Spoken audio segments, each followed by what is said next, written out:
Bienvenue à tous à cette avant-dernière production de Planète Facebook. Grâce à nos chers Facebookers, aucune analyse sur l'actualité ne pourra nous échapper. Et commençons cette édition avec la page Facebook de RFI qui nous parle de la découverte macabre d'un enfant sans vie sur une plage à Madagascar.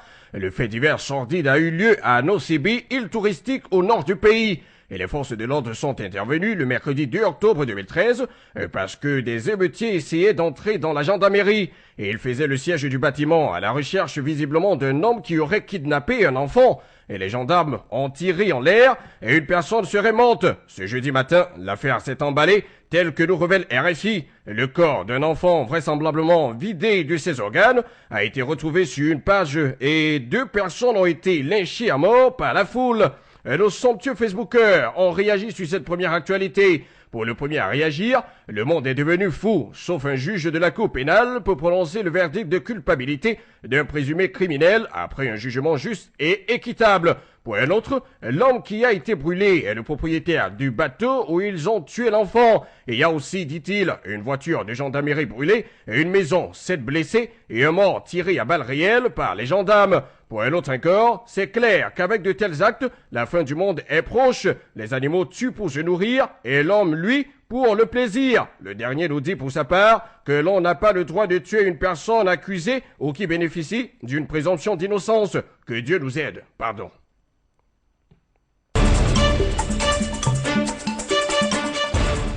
Sur la page Facebook de RFI encore, nous pouvons lire un rapport 2013 de l'INED. En fait, une question est posée. Il y a combien d'hommes sur la Terre aujourd'hui? Tous les 2 ans, Population et Société publie un numéro spécial intitulé « Tous les pays du monde » qui nous livre la compilation de données de la population mondiale concernant toutes les entités géopolitiques dont la population atteint ou dépasse 150 000 habitants. Aujourd'hui, 6 pays concentrent plus de la moitié de la population mondiale. Et nous avons la Chine, l'Inde, les États-Unis, l'Indonésie, le Brésil et le Pakistan. Si la Russie a le territoire le plus étendu de la Terre, la Chine et l'Inde restent les pays les plus peuplés de la Terre. Les États-Unis viennent en 3e position et nous sommes donc un peu plus de 7 milliards de voisins sur la Terre aujourd'hui. À la fin du 21e siècle, nous pourrions atteindre, selon les statistiques de l'INED, 10 à 11 milliards de personnes sur cette planète Terre. Sur cette deuxième actualité, le premier à réagir pense que, vu l'évolution actuelle de la croissance féminine, il paraît que les femmes vont doubler les hommes. Un autre dit qu'on doit tenir compte des millions de personnes de pertes en vies humaines, dont les guerres en Afrique et surtout au Moyen-Orient. Pour un autre encore, tout ceci est l'accomplissement de la volonté du Dieu créateur. Le dernier, quant à lui, souhaite qu'on puisse même arriver à 30 milliards d'ici 10 ans. Les Chinois sont nombreux, pourtant ils vivent en toute quiétude. C'est la prophétie, car le monde tire à sa fin. Genèse 6, dit-il. Allez lire.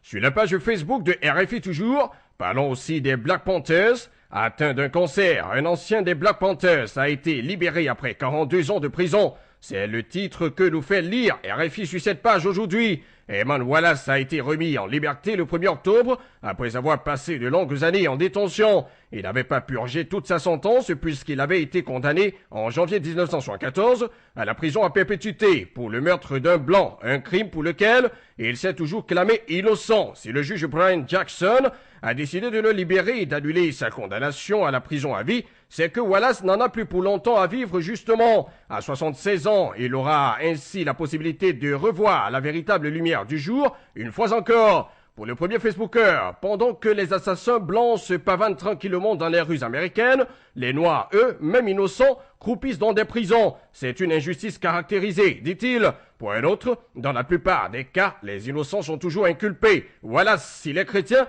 il doit faire appel à un homme de Dieu pour prier pour lui. Et il pourra ainsi avoir une guérison miraculeuse. Ah, peut-être. Le dernier estime que c'est un homme de la résistance qui vient d'être remis en liberté. La prison et la maladie ne décourageront jamais, mais alors jamais, les combattants de la liberté. Peace and love.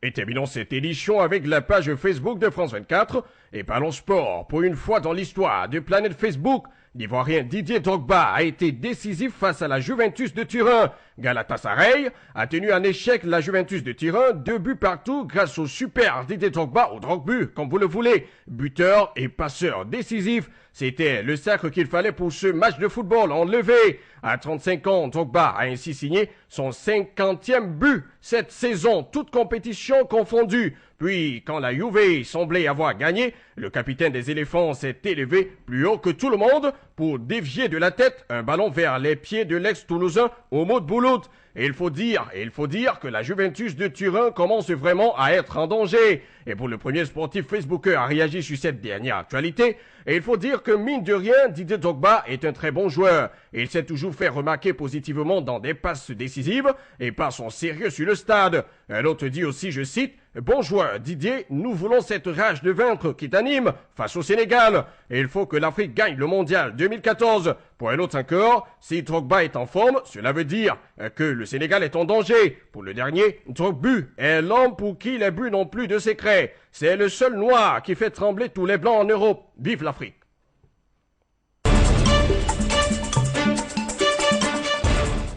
Et voilà, c'est tout pour cette autre production de Planète Facebook. Rendez-vous comme d'habitude sur le www.afriquemedia.tv ou encore sur notre page Facebook Afrique Média. Et rassurez-vous, vous le savez déjà, grâce à le cher Facebooker, aucune analyse sur l'actualité ne pourra nous échapper. Que Dieu protège le monde. À bientôt sur Planète Facebook.